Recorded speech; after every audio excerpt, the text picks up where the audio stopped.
आफत में जान मोर पड़ल बा नजर देवरा के जब से गड़ल बा। आके बहारा से एक समझाई, आके बहारा से एक समझाई, देवरा निहारे छतिया आके आधी आधी रतिया।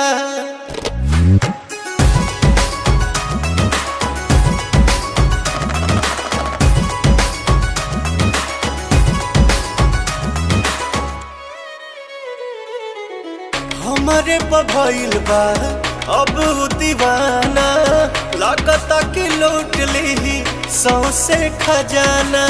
कमर से बानी कमजोर राजा, लागता कि छान दी गोड़ राजा। हमरा दर्द के चलता दवाई, हमरा दर्द के चलता दवाई।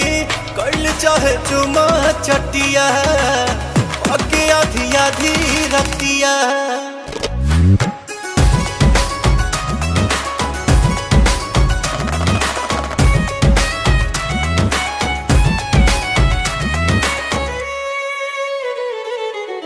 जेने तेने झुके करे अपने ही मन के, कहानी के हई हम तो पियवा पवन के।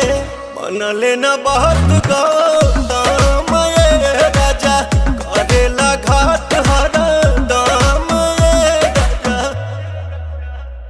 प्रियांशु करी कवन उपाय, प्रियांशु करी कवन उपाय। कति सारा इज्जत मटिया पाके आधी आधी रतिया।